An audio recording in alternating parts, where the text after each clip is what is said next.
friends, MD Vegan, field salad time again. One of my great favorite salads.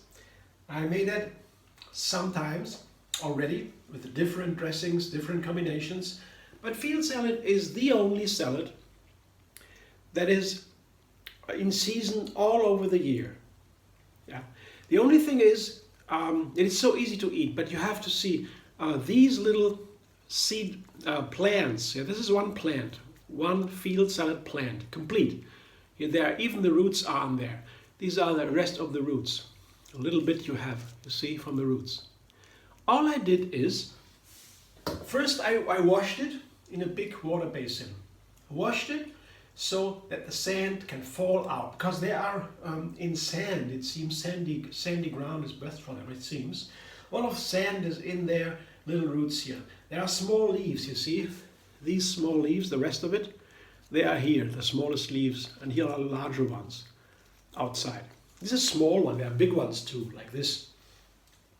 They are easier to cleanse. The small ones are a little bit more difficult. So I washed that thoroughly, dried it, and after that I pick the leaves that are a little bit yellowish or so, with a little bit dirt from the roots that sticks directly to the roots, some dirt here. Sometimes I pick that off. Some leaves are a little meshed with the dirt, so all this goes off, the fingers get dirty a little bit again, and I wash it a second time with only the leaves I want to use. Everything else has been removed after the first washing.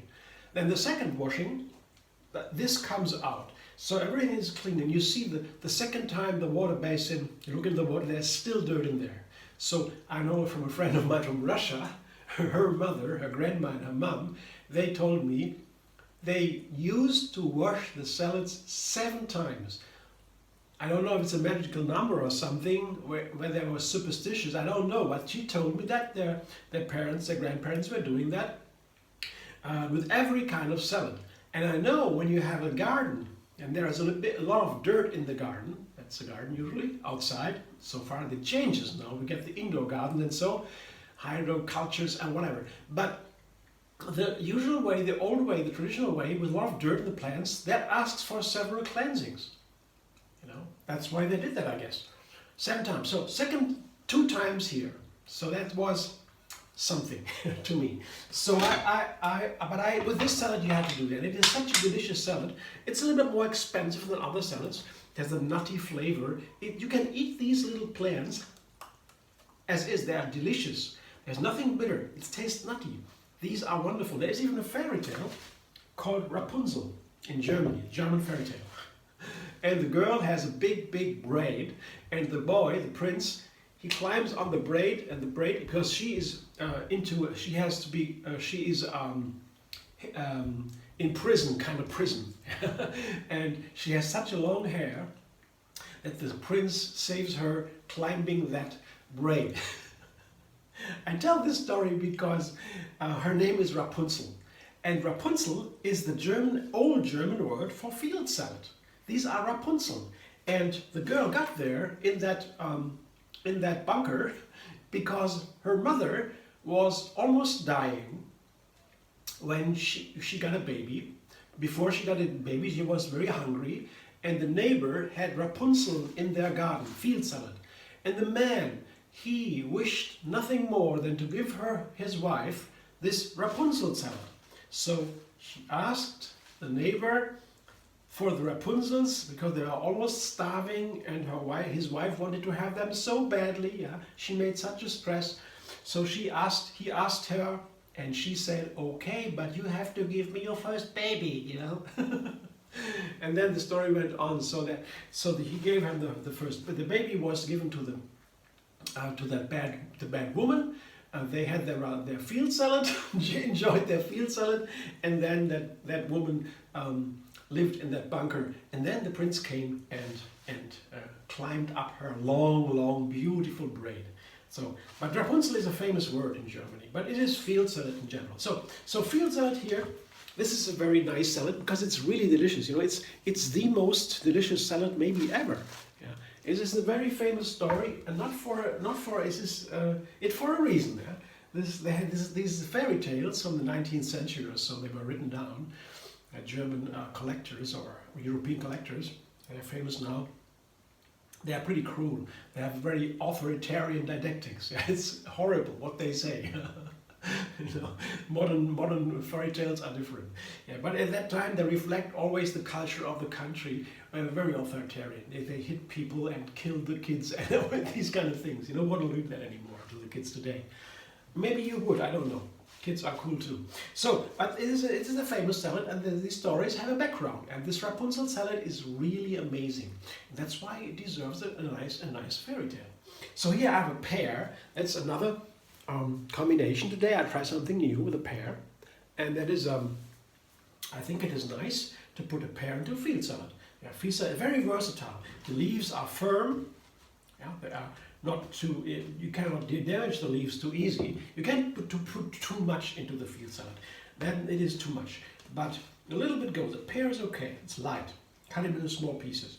And third ingredient is a pomegranate seeds. Half a pomegranate here. How to seed it, you can look it up in another video linked under this video, how to seed a pomegranate without making a mess, because these are very juicy seeds, and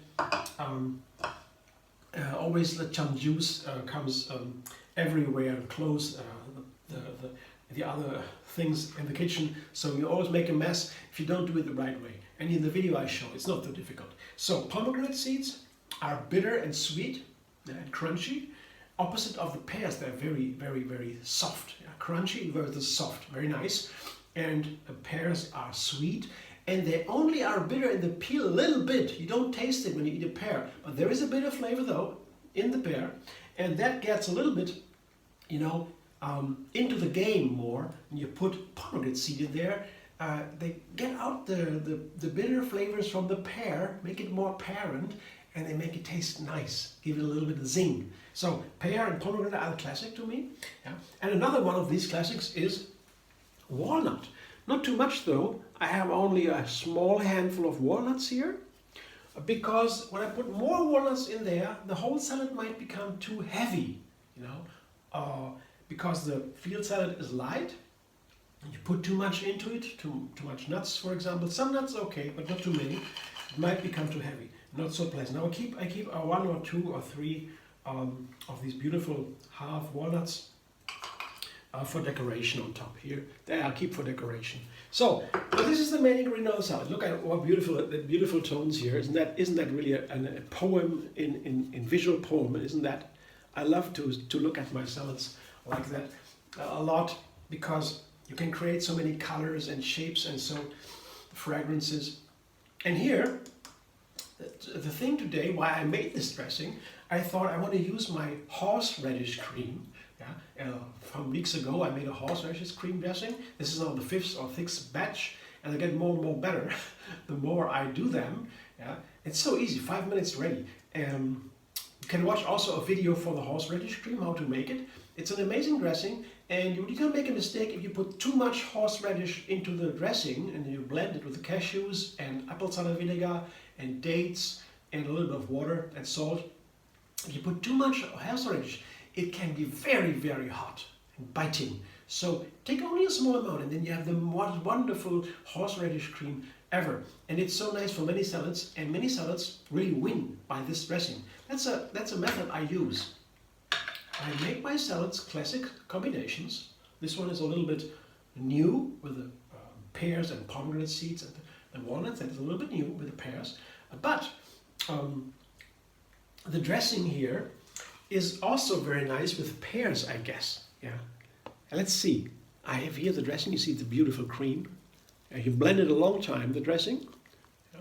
I take only half here. The rest, the other half of this glass, goes back into the refrigerator, and I will make another salad with that. Maybe tomorrow, or maybe in 3 or 4 days. I just made this dressing fresh, just in some days. And here, look what I have here. That's my beautiful salad today. I will toss it and enjoy it very soon. And then, I don't know what kind of salad I will make with that. Something nice, because a new dressing always is something like an inspiration to make new, all my classic salads new, in a new way. Maybe I change 1 or 2 ingredients. Yeah. I keep my salads, my recipes pretty simple, Yeah? Lots of, not too many ingredients, maybe 3 is the minimum, yeah? Because you got it, the 3 creates a new flavor. 2 is very easy to analyze for the mind. 3 is very complex already. Can make the math, it's easy. Possible combinations, you know. And then I find my classic salads in new recipes again. That's an easy way to make new recipes every day with small numbers of ingredients and these kind of variations. And it's so nice to have the variety in the food. A healthy diet is of course vegan first place, and whole food definitely very important. Otherwise, no healthy diet is not plant and not for whole food necessary for being healthy. And then a third very important point is variety. You know, the endless plant variety is essential to our expansion of our minds. Yeah, because all the ingredients, the nutrients in there. Yeah, we just begin to explore these thousands and hundred thousands of phytonutrients that are only made by plants. Yeah, for the most diverse purposes you can imagine. They do everything with these phytonutrients: colors, fragrances, flavors, textures. These are all phytonutrients. All nutrients, all have nutritional value, and they play together. In one plant, thousands. In one plant, and they play together. You're taking out one of them, they don't work anymore. Or maybe just a little bit. Even turmeric. You take the orange color out of the turmeric, the curcumin, take it out of the turmeric, and it works only a third or a fourth, as if you had the whole turmeric root. So these effects are hard to explore because the science needs thousands of experiments for one ingredient. They don't have the money for that, you know. Otherwise they would put it into a pill and sell it. They have the money, then they can do the research. But with the thousands of experiments, they have no way they can pay for that. That's just too expensive. So chefs have a good job here to find out what these ingredients, what they do to our body. And it's a nice way to find out with this variety in the recipes how these ingredients play together. Also on the long run, you know, after eating that, it may taste delicious. After eating that an hour later or so, how do I feel? Yeah. So these things are also important if you want to make a recipe book. Yeah, I want to make a book with written recipes, and that's very important for me to make these recipes once in a video, and then I make it over and over again because I like them, and then refine them. I find out the perfect measurements, and then after a while I have this one is really perfect, turned out really perfect. Yeah, I mean, it is always a little bit different from tongue to tongue, but after a while I find the perfect measurement, and then I write it down into a book, into a written recipe, and then but the video recipe now, yeah, you watch me in the kitchen, I make new things, and all the videos I publish, I want to have them delicious. Yeah, that's important to me. But you know, delicious is good, but you can always make a refinement, something better, a little bit here, a little bit there. You know, you find that only if you make a recipe several times, yeah, then only you understand the perfect thing. Yeah. So that's how I work in the video recipes. You can watch me in the kitchen every day. I come here every day and make a new recipe to share with you and to learn myself. And then I'll show you how I make this every day, how I learn to vary my recipes, and then I create my own recipes. Yeah? That is something pretty new out to me too. Before that I always had recipes written down from somewhere, heard from somebody, from mother or friends or so, and about 10 or so maximum. Yeah? 6, 7, 8, 10 recipes I always had in my mind. I could do everything, people liked it, I was happy. Happy chef for everybody, so that was nice. But now I make a new one every day, and I have thousands of recipes now. They are simple and all are different a little bit. It's a whole different way of cooking. I don't need to buy or to read recipes anymore.